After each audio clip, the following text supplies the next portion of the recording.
the CSS layout method that I use in this course, because I know a lot of people would want to get their own look and feel. So although I've included the default Bootstrap style and about 16 different themes, but there may be some instances where you'll want to just modify the elements just a little bit.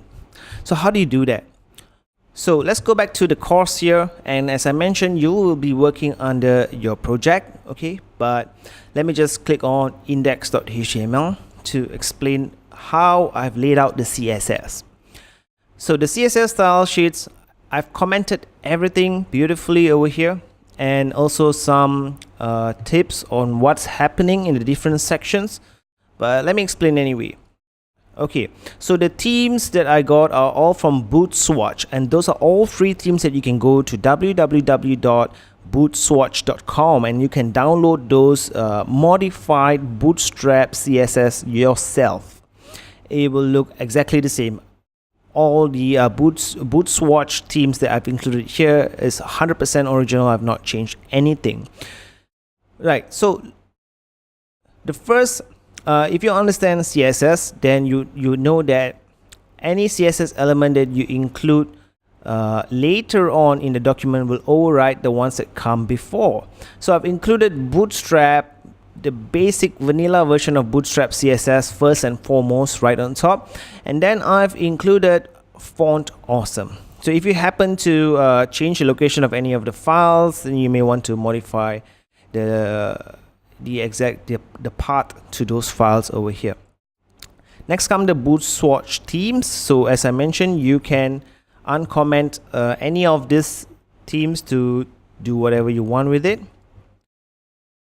Next comes start custom CSS. Your own theme overrides all of the above styles. So as I mentioned with CSS, the CSS style sheets that you declare later or will actually override the declarations of CSS that you made before. So now, for example, if I want to use readable, let me uncomment that.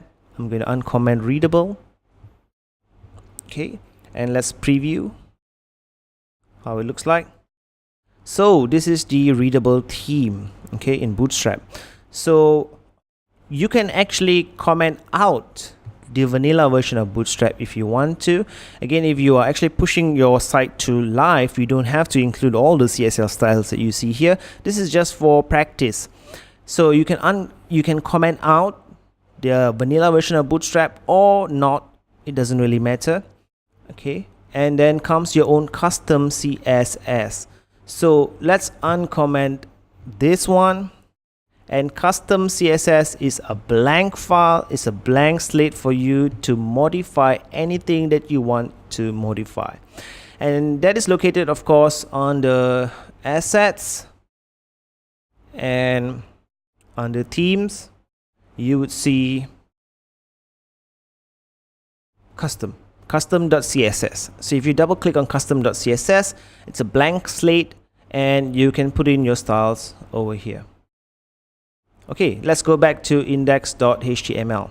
So when you specify any styles under custom.css, those styles will override the Bootstrap themes that you see here, and it will also override the vanilla version of Bootstrap. Okay, next comes inline CSS. So this is useful if you just want to apply slight modifications to a style on that page only. Then you may want to just specify the CSS on that page, and that's where inline CSS is useful. Again, since this is declared further down the document, so this style sheet that you see here will override your custom CSS, and it will also override everything that comes above. Alright, and finally is the CSS style that you apply to the elements themselves. So this will override your inline CSS, and this will override your in-page CSS, and also override everything else. So that's how you do it if you want to make small changes while you are going through this course.